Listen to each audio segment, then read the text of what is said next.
Hello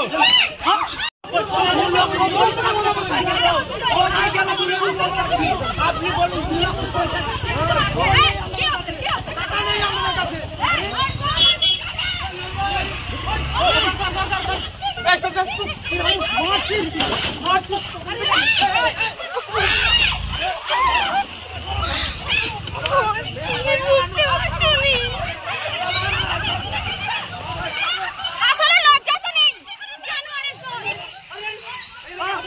মেয়েদের গায়ে হাত তুলে কোন লজ্জায়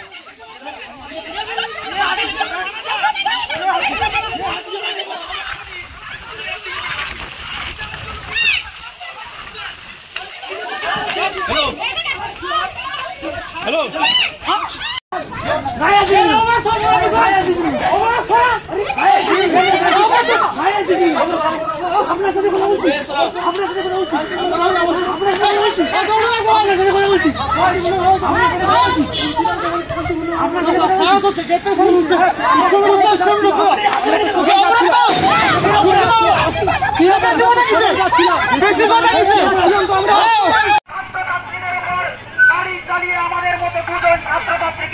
তারা কিন্তু আজকে হসপিটালে ভর্তি হয়ে আছে গুরুতর অবস্থায়।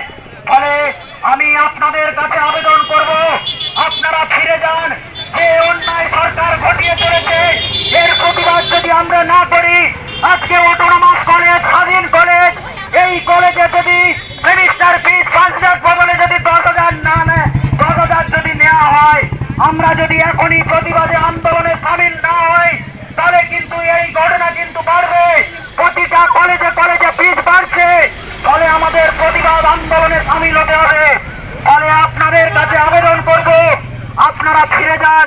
হ্যাঁ, একদিন কলেজ বন্ধ হবে, কলেজের ক্লাস বন্ধ হবে, আমরা বন্ধ করব, যাতে পরবর্তী প্রজন্মের জন্য উচ্চ মাধ্যমিক পরীক্ষা।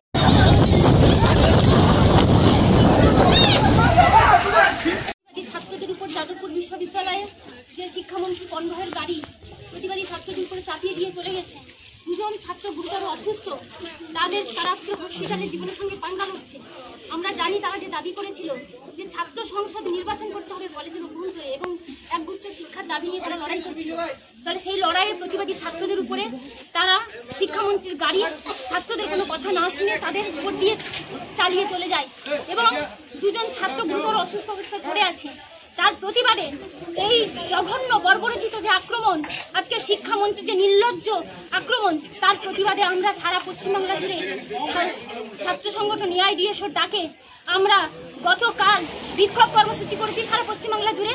আজকের আমরা 3রা মার্চ সমস্ত কলেজ বিশ্ববিদ্যালয়ে সারা পশ্চিমবাংলা জুড়ে ছাত্রদের আমরা ছাত্র ধর্মঘটে ডাক দিয়েছি। তার পরিপূরক করে আমরা আজকে পাঁশকুড়া বনমালী কলেজে সকাল থেকে আমরা পিকেটিং করছি। ছাত্রদেরকে আমরা রিকোয়েস্ট করছি যে আপনারা আজকের দিনটা ক্লাস বন্ধ করুন, যে দাবি নিয়ে লড়াই চলছে এটা আপনাদের দাবি, আপনারা বন্ধ করুন। ছাত্ররা আমাদের আবেদনে সাড়া দিয়ে তারা চলে যাচ্ছিল, বাড়ি ফিরছিল। তারা বলছিল হ্যাঁ এই দাবিটা সমর্থন করা উচিত ছাত্র হিসাবে আমার, তারা চলে যাচ্ছিল। কিন্তু আমরা কিছুক্ষণ পরে কি দেখতে পাচ্ছি, পিকেটিং করার 2-3 ঘন্টা পরে তৃণমূলের আশ্রিত যে ছাত্র সংগঠন, তৃণমূল ছাত্র সংগঠন কলেজের অভ্যন্তর তারা দখলদারি রাজনীতি করছে। তারা আমাদের উপরে যে চড়াও হয় এবং আমাদের উপরে হামলা করে, আমাদের ছেলেদের উপরে যে আক্রমণ করে, ছেলেদের মাথায় মারে, বুকে মারে, মেয়েদের উপর যে নির্লজ্জভাবে মেয়েদের বুকে পেটে মারে, তাদের ঠেলে ফেলে দেয় এবং তাদের চড়চাপটা দেয়। আজকে যে নির্লজ্জভাবে তারা হামলা করে আমাদের উপরে, ছাত্র সংগঠন ডিএসও ন্যায্য দাবি নিয়ে যে লড়াই আন্দোলন করে তার উপরে এরকম নৃশংসভাবে যে আজকে হামলা করেছে, আমরা তীব্র ধিক্কার জানাই। আমরা তৃণমূল আশ্রিত গুন্ডা বাহিনীকে আমরা তীব্র ধিক্কার জানাই এবং আমরা দাবি তুলেছি আজকের যে প্রতিবাদী ছাত্রদের উপরে যে হামলা হচ্ছে, আক্রমণ হচ্ছে, এই তাদের দোষীদের, যারা দোষী এই দোষীদের দৃষ্টান্তমূলক শাস্তি দিতে হবে।